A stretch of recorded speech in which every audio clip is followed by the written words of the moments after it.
What did you like about the mortgage side? And then why did you switch? So you bought it for, let's just call it, let's say $1 million, make numbers easy. 400K rehabs, you're in for 1.4. What did you like about the mortgage side? And then why did you switch? So you bought it for, let's just call it, let's say $1 million, make numbers easy. 400K rehabs, you're in for 1.4. And a lot of my colleagues said you're gonna get probably 2 million or 1.9. We actually blew it out of the park. So I've actually liked to tell my clients that we get 18% more than the neighborhood average. And the way that we do that is we have a formula that starts from preparation all the way to pricing to negotiation.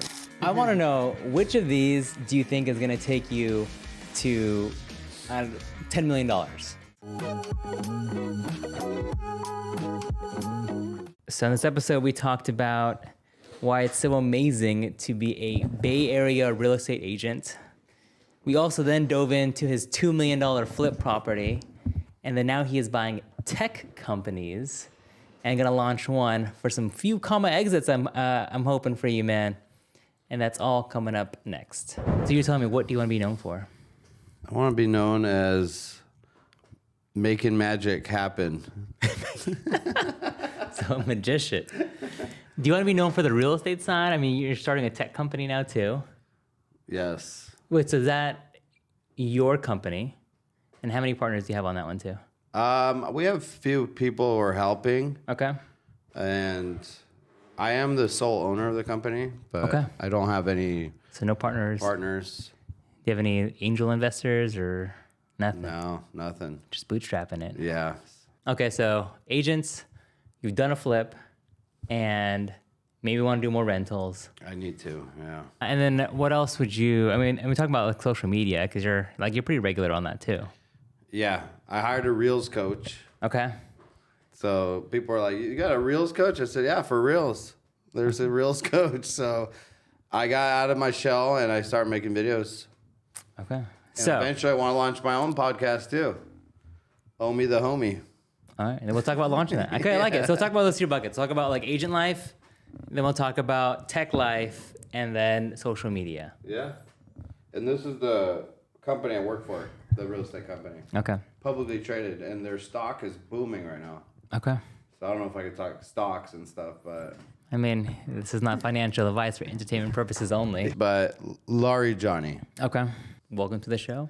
Thank you. Paint the picture for me. Who is Omid Larijani? So Omid or Omid. Omid. Which means hope in Persian. Omid is a guy who grew up right here in downtown San Jose. Okay. Actually went to elementary school not too far away. And been here for over 30 years. Yeah, moved here from Germany. And prior to that, I was born in Iran during the war. So my family had to get out. Oh, wow. And so we got to Germany. We lived there for about 2.5 years. And then came to the Bay Area right before the 1989 earthquake. Okay. So we went from bombs to earthquakes.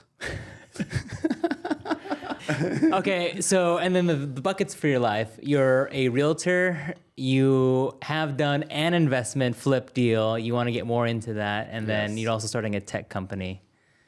What, I guess, in terms of balance of all of those, what would you say if you had to assign percentage-wise of like who that is for you? What would you say for like the realtor would be?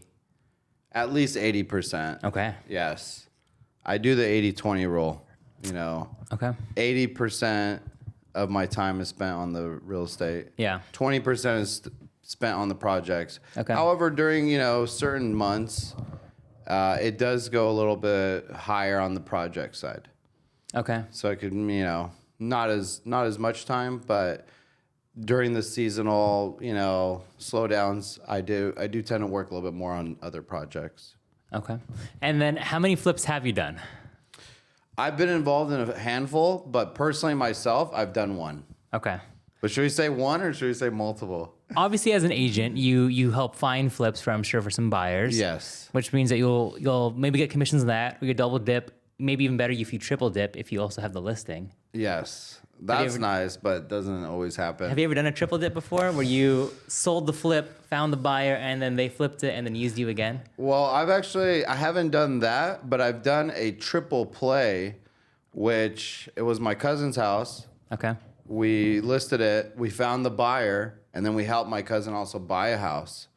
So there was her listing, the buyer who bought her listing, and then she bought a listing from someone else. Yeah. But that we were involved in. Okay. Well, then, yes, I guess you did make commissions 3 ways on one. Yeah, so triple play, Yeah. Okay. similar. And then how long have you been an agent for? So that's a great question. I got licensed back in 2006. Okay. And I was kind of fresh out of high school. I took a real estate class with Nima Meridi. And our teacher was Gino Blafari, who's the CEO, or actually he runs Berkshire Hathaway with Warren Buffett. So he started a company called Intero. So I didn't go straight into being an agent then. I was super young, so I did mortgages. So, and I did that all the way till it went off the cliff in 2009. Tough times. So I got out, got back in as an agent like around 2014. Okay. My buddy tried really tough to get me in there, and I didn't really, it didn't mesh well at the time. Then I tried in 2016. Yeah. Again, didn't really work out that well. And then 2017, I went in head first, and 2018 was my first pretty much full-time year in the business. What did you like about the mortgage side? And then why did you switch? So the mortgage side was what I like to say. I was always getting a fluorescent light tan because I was always inside the office. With the real estate side, I was actually getting outside and getting a real tan. So I like the real estate side of things because you get to be out and about. You get to meet people at the property. You get to see homes. You get to walk around, kind of pound the pavement if you want to do some door-to-door. With the mortgage side, doing a lot of paper pushing, you're doing a lot of quotes, you're on the phone a lot, you're getting shopped a lot. So the client is not necessarily just using you as the mortgage broker. You're going up against sometimes 4 or 5, 6, 10 people. Yeah. Trying to beat them on rate. And so with the real estate side, you've got that person-to-person touch, that belly-to-belly, face-to-face interaction, which I really like. Okay, the last question on the mortgage side. If someone's thinking about being a mortgage broker right now, what separates the top mortgage producers versus everybody else? I think follow-up. I think the money is definitely in the follow-up when it comes down to mortgages. There's so many options out there. Every day people are walking around, they're seeing Rocket Mortgage, Quicken Loans, Loan Depot, all your traditional banks. Everyone's fighting hard to get their business. And so if you're a really good mortgage agent or loan officer and you're following up with your clients and you're really just there, every step of the way guiding them, because buying a home is one of the biggest, most challenging times in your life, biggest investment that someone can make. So to have that financial partner right now, let's face it, it's not very easy to get approved. In fact, there was a lot of people that got approved to buy a home and they actually could not purchase the home. So imagine going through that process. So you got to have someone who's there for you, who's solid. There's going to be some tough times. And I'd like to say, agents who can slay the dragon for the clients, right? And later just say, hey, we slayed the dragon, we took care of it. So someone who's really good with follow-up and that can handle and put out fires without stressing the client. Would you ever go back to the mortgage side? I've thought about it. I mean, this year will be a good year for mortgage, I think, because we're used to 7-8% rates, and they're saying that by June or July, rates could dip under 6% or 5%. Yeah. I mean, there's going to be a pretty good refi boom coming. And so I think about it from time to time, but I like to focus more on the real estate. Okay. And then on the real estate side, tell me about a recent win for you as an agent. As far as Would there be helping like someone buy a house? either buy or sell? Yeah, either listing on the listing side or on the buy side. So I would say my most recent win was when I helped the client beat 9 other offers. Okay. When we thought, the home was going to have a lot of activity, but it did end up fetching a lot of offers. So we went up against 9 other offers, and we had already been outbid on 2 or 3 other properties. So we got more and more aggressive. And what ended up happening is the seller, of course, they could counter, right? So they did a multiple counter offer with all of us. And I told my buyers, I said, look, if everyone multiple counters back, then we're all going to be stuck at the same place. So we got to do something a little bit more extraordinary. So we actually went over and beyond the multiple counter offer, and we added a little bit more to the pot. So the sellers really liked that, and You mean you just increased the bid a lot? we increased the bid over the multiple counter price, yes. And in fact, we went to almost what my client's max was. In fact, we beat the other offer by a few $1,000s. Okay. Which was a huge win for my clients because they really liked this house. Yeah. Corner lot, very nicely, well updated, and I think that overall it was going to be tough to find something else for them, especially during that time. And now that the market has picked up, I think their home has already got some instant equity. Okay. What other fun tricks have you used either to have on the listing side? Like for any of your listings, how have you managed to squeeze the most to get the highest value? Yeah, so I've actually like to tell my clients that we get 18% more than the neighborhood average. And the way that we do that is we have a formula that starts from preparation all the way to pricing to negotiation. So what I usually like to do is when I do collect all the offers, we'll never accept an offer like a one-off offer, off market or anything like that. It's not fair. And to really squeeze the lemon, you got to get everybody in the same room that's just kind of, unfortunately, bidding against each other, kind of creating bidding war. But it does happen that way where you do get the most amount of money by collecting all the bids and kind of putting people up against each other. Mm-hmm. So when we do that, we do one round. We collect all the offers. I meet with my clients, usually by Zoom, because they're either busy, it's either in the middle of the week. So we'll review all the offers, then I tell them, look, we're going to go back, and this is where I actually justify my commission is I'm going to squeeze more out of this for you to get you the best possible price. Yeah. And already they're super happy with what the results are, but we do a second round of offers. So we call for, we do a last call, right? Highest and best. We don't throw out any numbers, but we kind of have something in mind, and that second round actually really helps squeeze the lemon and get a little more. And my clients usually at that point are super ecstatic. And that amount that we get more does justify our pay. Yeah. You know, so they're really not having to pay for our commission out of pocket. Our own negotiation actually justifies our commission. Well, I mean, yeah, if you can get 18% more, and if you're doing 3, 6, I don't know what kind of percentage you're doing, that obviously already there. There's spread there to get them more money and get everyone paid. Exactly. We go over and beyond. We do all the twilight photography. We do 3D tour. We touch all the bases. I mean, if you imagine, 6 different aspects of the listing: pictures, twilight, video, 3D tour, drone, all that good stuff. We like to check all the boxes. What's the most expensive either buyer or seller that you've worked with in terms of either purchasing or selling? My own property, but also I would say for my client was over 2.2 million. Okay. What's the difference between someone who's trying to buy or sell a $2 million property versus, say, a $1 million property? It's definitely a different aspect of buyers.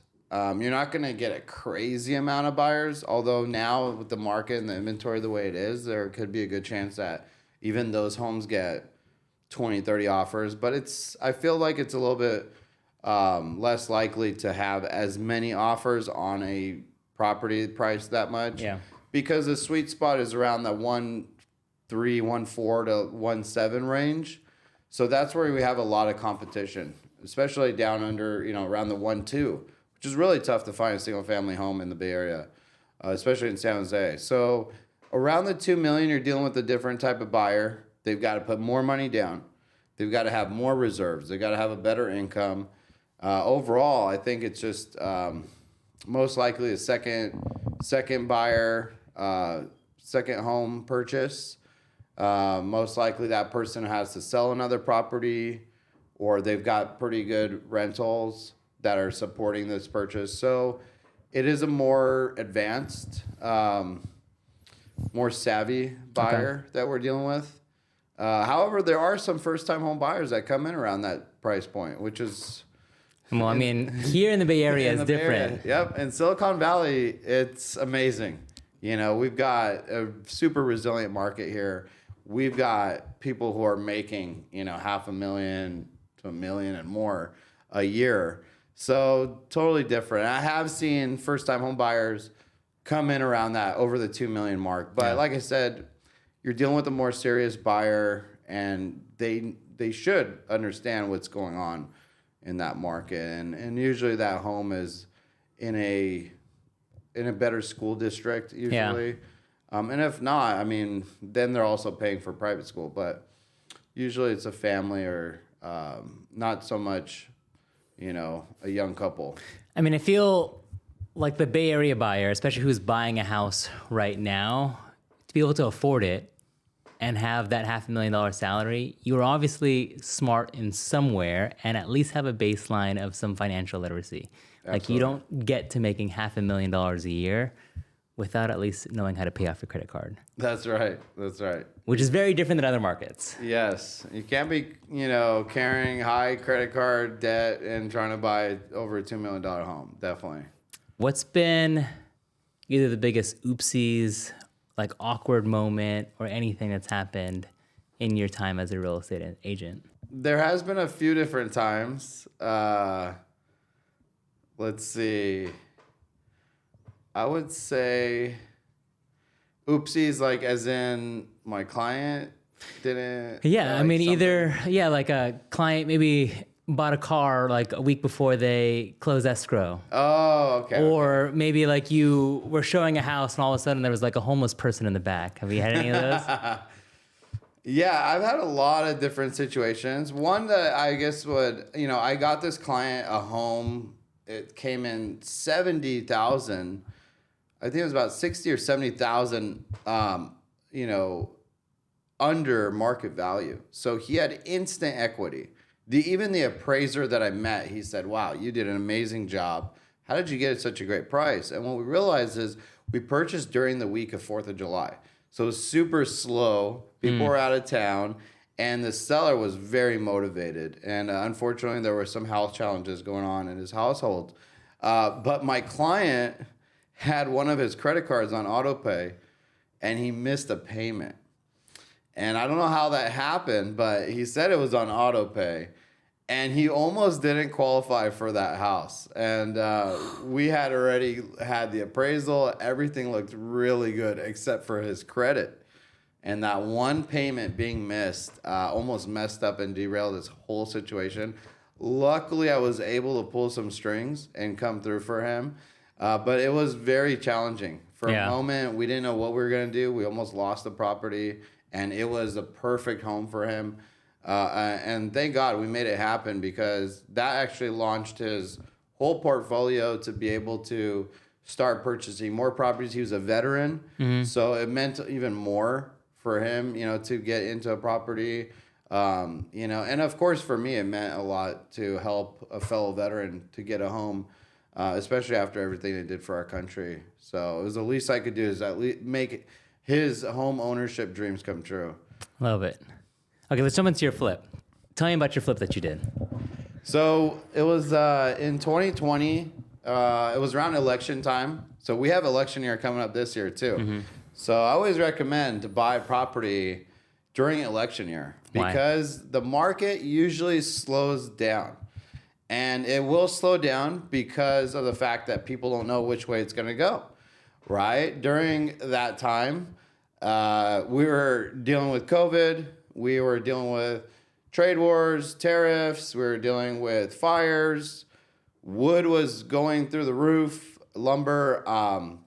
All in all, the market, everything was kind of pointing towards a slowdown. In fact, this property was sitting on the market for about a month and a half. Okay. It had some lowball offers. And when I actually found out about the property, I was paying for a lot of advertisement on Zillow.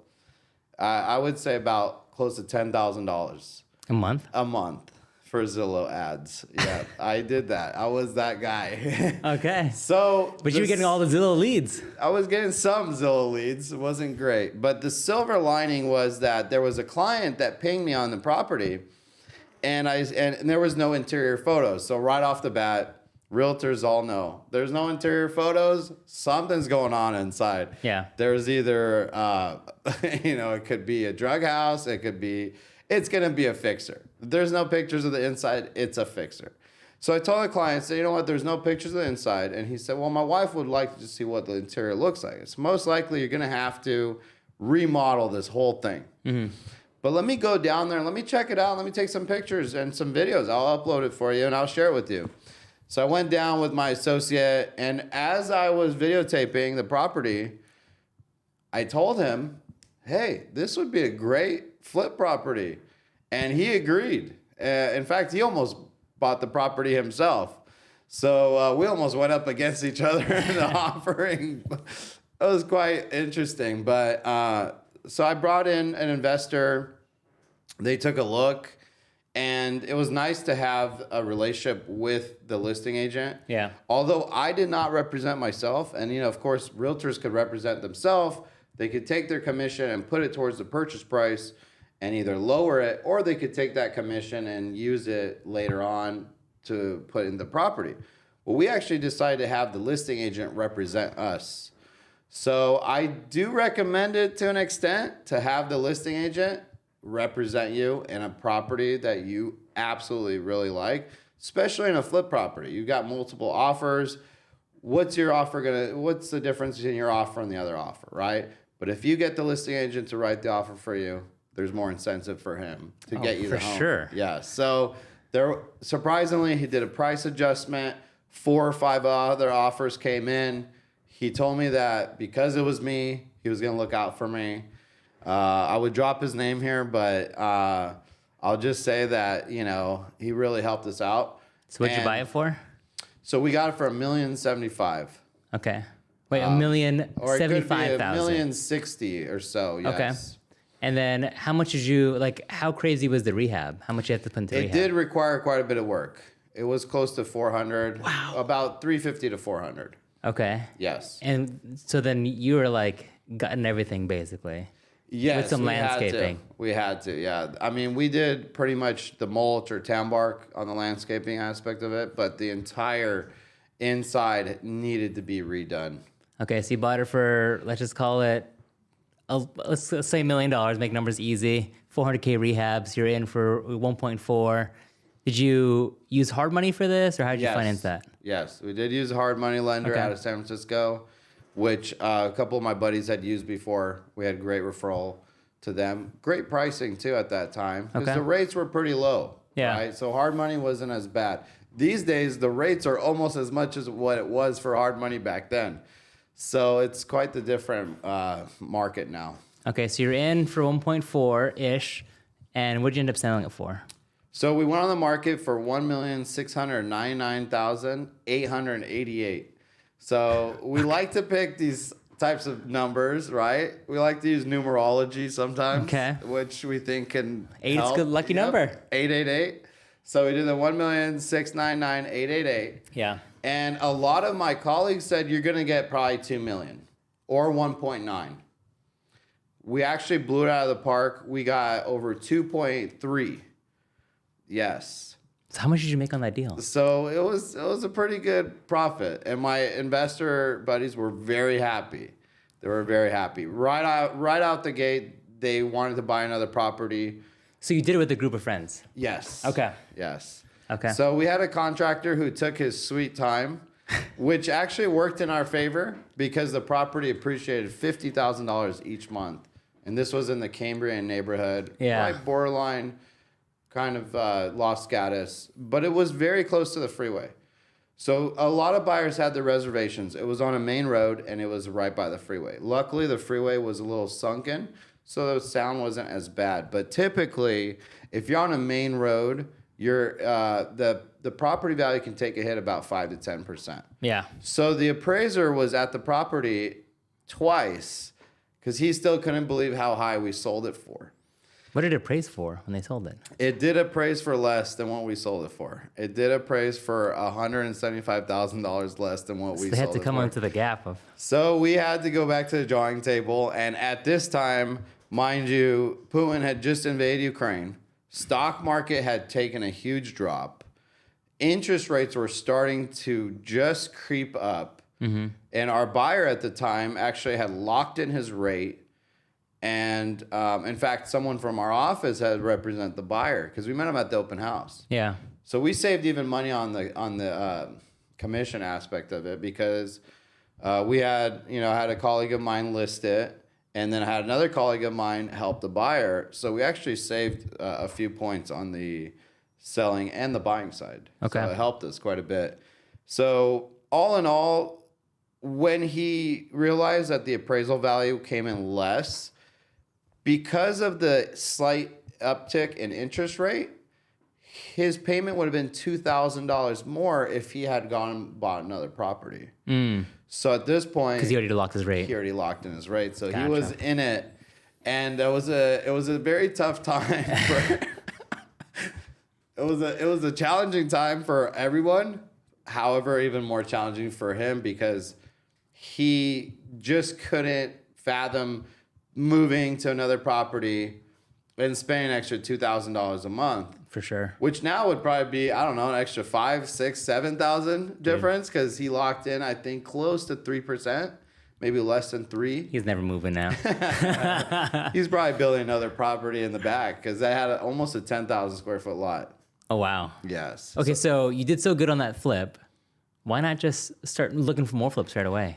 So that was when the economy started taking a dip. Okay. And the interest rates started shooting up. By July was already 5%, 6%, which we're like, wow, it's practically doubled, right? And by the end of that year, it was even worse. Yeah. So home prices did take a toll. There were some people that bought in December of that year of 2022. That was a great time. But then again, the rates just kept going up. But people were able to get a great deal. And the prices started going up in some areas. Yeah. But it was a very challenging time to purchase. And I think a lot of the flippers that I saw during that time were just trying to get out, even break even. I've even seen some lose a few $100,000 during that time. Oh, yeah. I mean, I've heard some horror stories. Yes. So. Yes. So we didn't want to dive into something like that. We were going to get into another property on the exact same street. Yeah. That was able to be turned into a duplex. In fact, we were almost able to put 2 duplexes on the same lot. But we decided otherwise, and I think someone else picked up that project. So more power to them. Yeah. They were able to make something happen there. That property needed to be completely torn down. Had a lot of work that needed to be done. Gotcha. Okay. Well, let's pivot now to like social media marketing. You hired a social media reels coach. Like, what's been the benefit of that? And why did you do that? So Video Launch, a company out of San Diego. Okay. A buddy of mine, he worked for Zillow for a long time, and I ran into him at an event. And we started talking, and, I worked for a company that was super social media centric, agent centric. And so they want everyone to build their brand and build referrals. Yeah. Right? Why go and pay for all this advertising when you can make a few videos, throw them into some newsletters, post it on your Instagram, TikTok, LinkedIn, Facebook, and you'd have them for life. Yep. Instead of paying for leads and you have to pay every month and you're not sure if they're going to buy or sell or anything like that. So started focusing more on that in 2023, I want to say. Okay. In early 2023, I started, late 2022, early 2023. And so I didn't realize there was a coach for Reels, and people asked me, are you for Reels? And I said, yes, there's a coach for Reels. So, so I had to get out of my shell. Okay. I hadn't been on camera for a long time. And really it helped. It helped a lot, kind of helped my speaking skills, helped my presentation skills. I think everyone should do it. I think everyone should get on camera at some point and watch themselves, listen to themselves, tweak things here and there.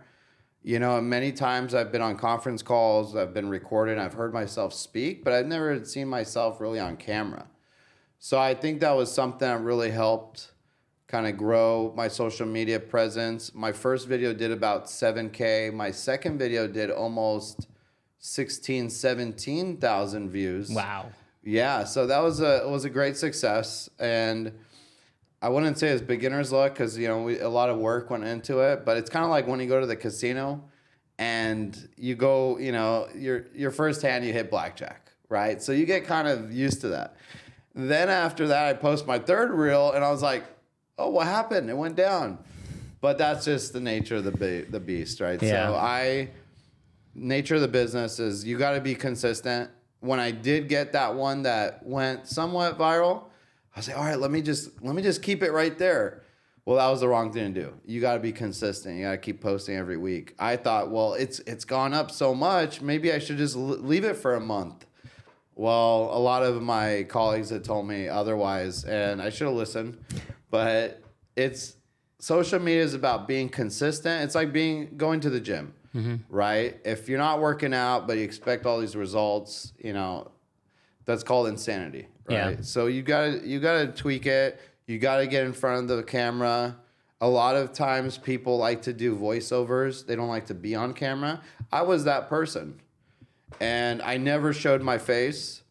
Shout out to Elias, my old coach at another company. He actually told everyone that you got to get on the camera. You got to put your face on the camera. You got to be speaking. And there was exercises that we would actually track how many times we made videos. Mm-hmm. So that really helped me as well. For me, as I think about social media and talking to people about the social media, I like that you brought up the soft skills of presentation and confidence and all of that.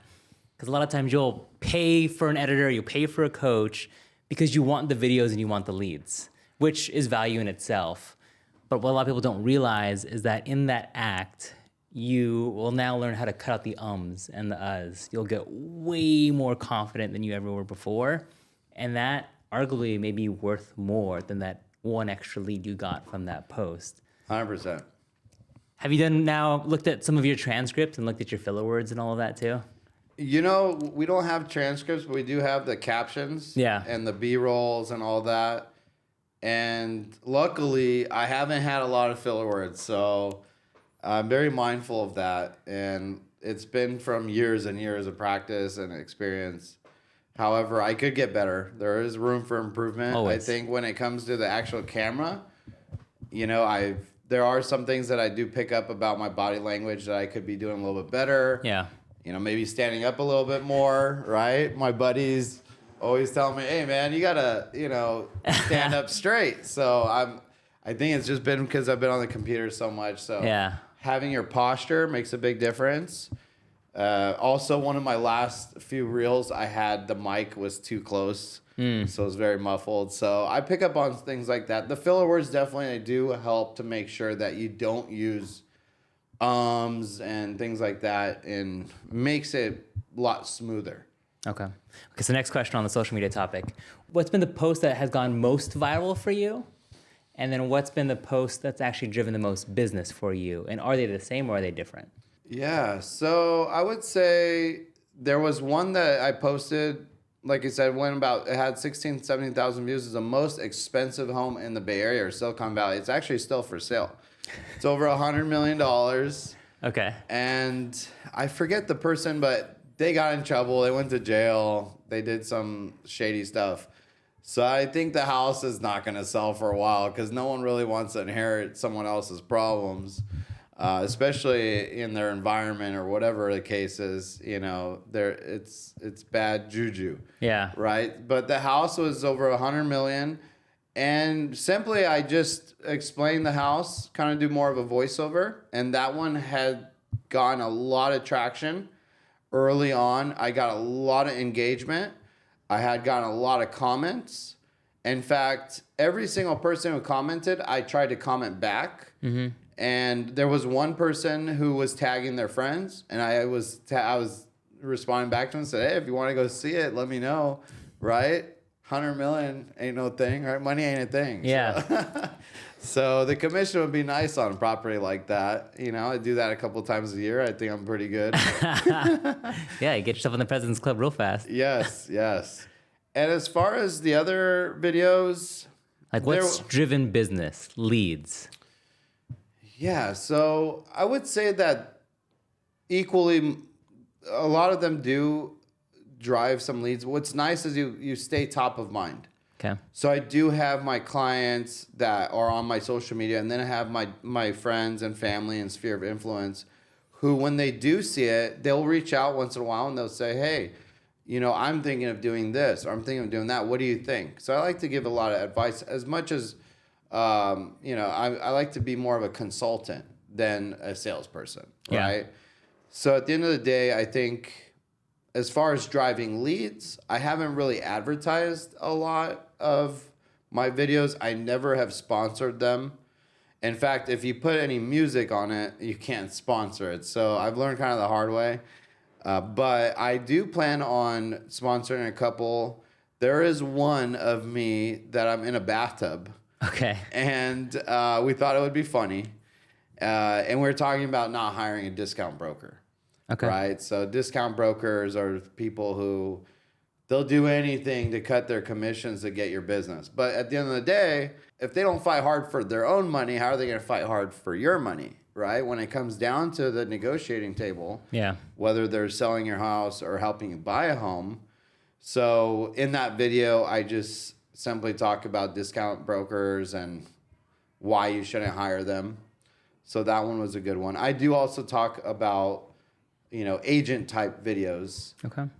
What to do when you first get in the business. So I think that's also been helpful too. It hasn't really driven leads, but it's gotten people to think about possibly making a move to another brokerage that does have some similarities of those, what I'm talking about in the video.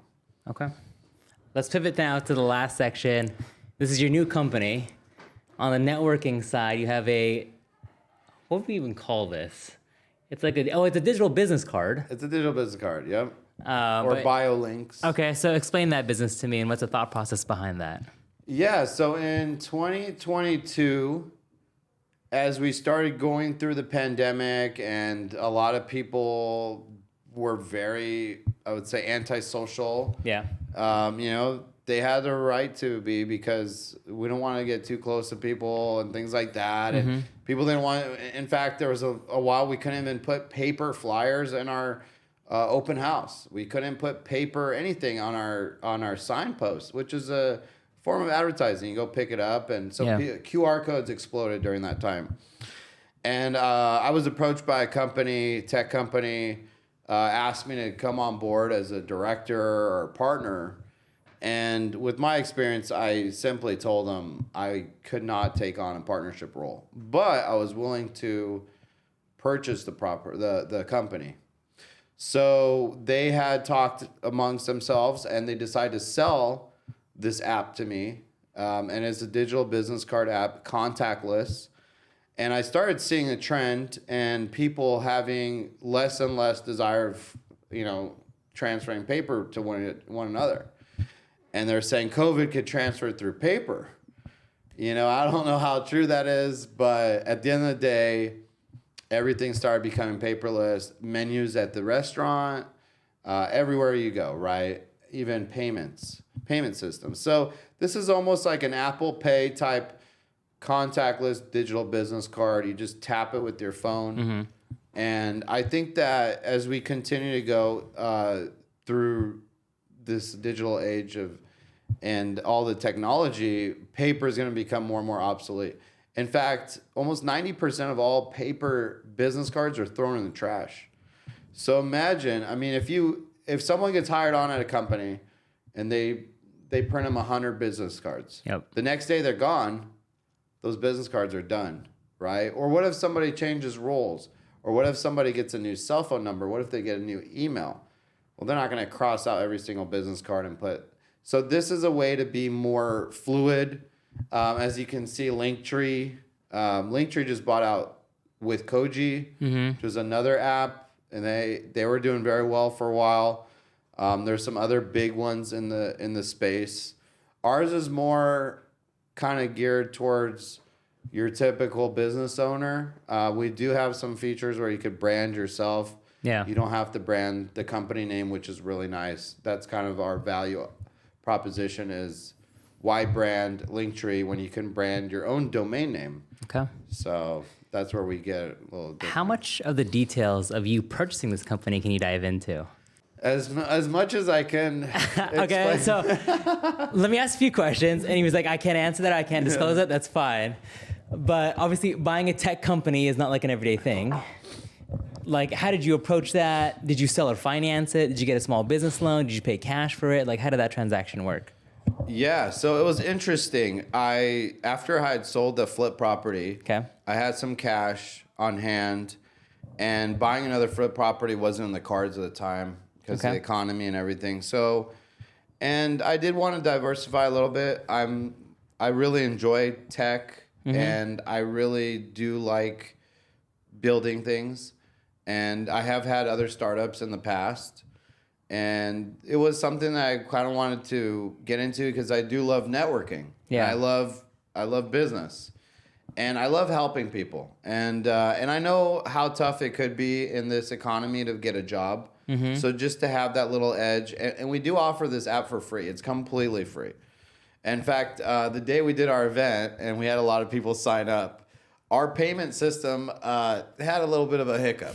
So it was very complicated, the payment system. So we're completely making it free except for enterprise. Okay. So enterprise is any company that has over 100 employees. Yep. So, and when I got into it, I actually wanted to do more marketing. You know, I did actually purchase another company called Ymeo, Y-M-E-O, and which we call yourmarketingexpertsonline.com. And Ymeo is kind of the whole brains of the operation. Pop B is kind of the baby, and you know it's growing in the organization. So Ymeo, what we would like to do is build apps for companies and businesses and build websites. And so this was one of our projects kind of that was birthed into that. So did you buy both of those companies at the same time from the same person? So the other company is kind of my own company. Okay. But I did go out and invest some money into securing the brand names and getting them. We do have some other ones too, but there is one too. I own gotsolar.com. Okay. Right? So Got Solar is another project. I used to work doing the solar business. By the way, we could cut any of this out if we wanted to, but Okay. Well, I want to know which of these do you think is going to take you to $10 million? Because I've been thinking about that a lot for myself recently. Yes. Is what avenue? Is it the real estate investing? Is it being a GP as a syndicator? Is it the marketing agency? It's probably not going to be a W-2. No.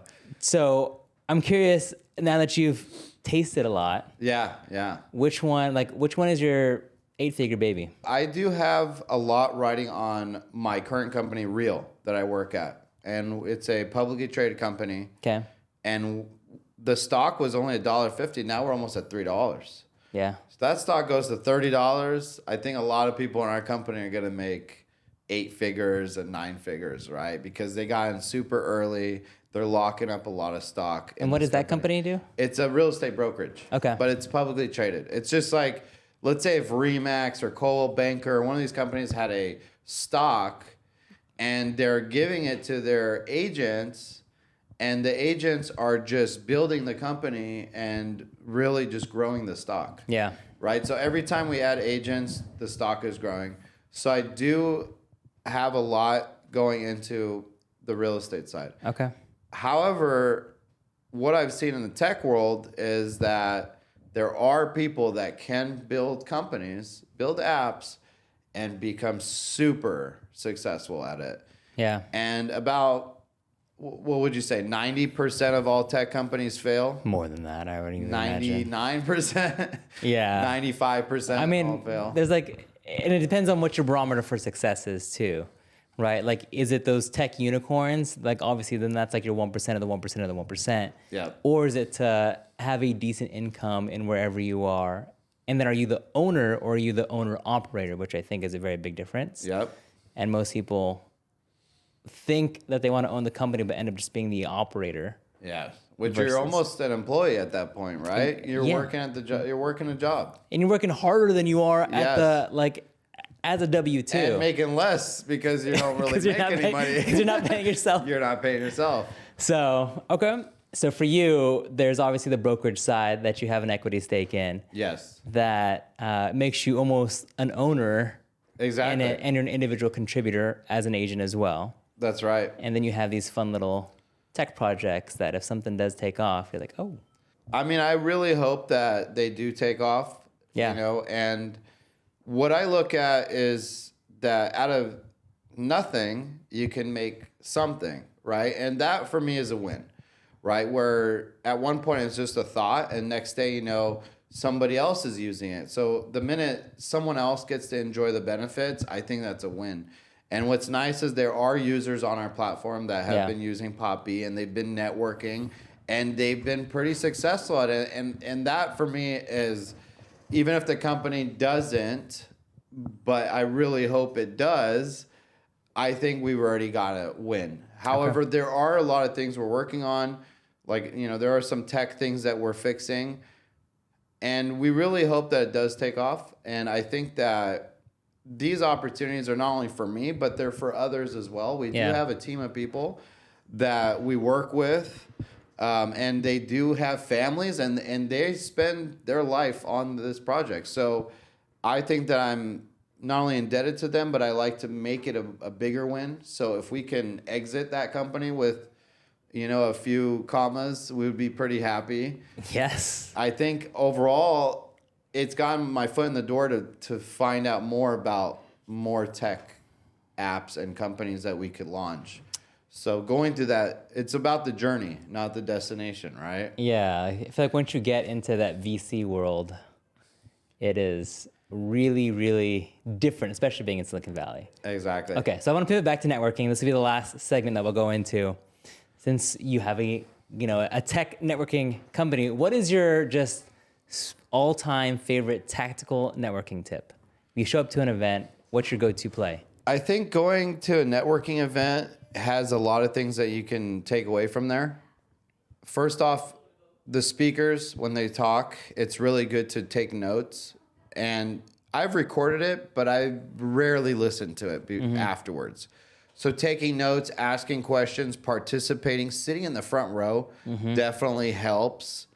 Secondly, after the event, it's going to be pretty loud. It's going to be chaos. And it's nice to have one of these digital cards where you could just pop your information on there. But I don't like to have paper business cards. Even if I didn't have a digital business card, I would still not give people paper business cards. I would just ask them for their number, and I would say, I'm going to text you right now. Because very seldomly, if you take someone's business card, you lose it, ends up in the trash, or whatever the case. So it's always good. I've done this at open houses too, when I work in the real estate world. Yeah. Is people ask me for business cards, I say, I'm sorry, I don't have any. I just gave my last one away. What's your number? I'll text you right now. Right? So the best thing to do is get that immediate transfer of information, because you never know. You may never see that person again. And you're 2 millimeters sometimes away from an explosion in your business. You never know who you're going to meet that can explode your business, right? Like we met at the networking event and we're here now, right? So if I never transferred that information to you, if I just handed you a paper business card, and, you know, I could be somewhat biased because I do have a digital business card app. Yeah. But I think that is the old school days. With the new iPhone, there's an update where if you get even close to someone's iPhone, it'll connect and you can transfer your information. So Apple has already picked up on it. A lot of companies, it's just about to take over pretty much all the business card aspect of our networking. But So my next question, though, I want to expand on the meeting the one person. Aside from me, thank you. Who's one person that you met that's been like an unlock to a new level for you? Like for me, we syndicated our first deal because I met a commercial real estate investor here in the Bay Area who was syndicating deals in Texas. Wanted to give us a chance as young investors to raise some money and also operate. And so we were able to raise the money we need to raise, do what we need to do, and now I could say that we're a GP on 111 units in Dallas, which has been a tremendous unlock relationship. For you, who was the one unlock where you're like, okay, that like meeting that one person took me to a different level than I ever thought was possible? I would say Nima's dad, actually. Yeah. So I was super young when I met Nima and his family. Okay. And his dad, Al, Mr. Sold, Santa Clara's finest. He actually opened up a lot for me because I started seeing, how he was running his day-to-day, his operations. And that's what got me into real estate, Okay. which also got me into some networking events like Mike Ferry and some other ones. And I was super young. Like I said, I got into the real estate world mortgage business. I was 18, 19 years old.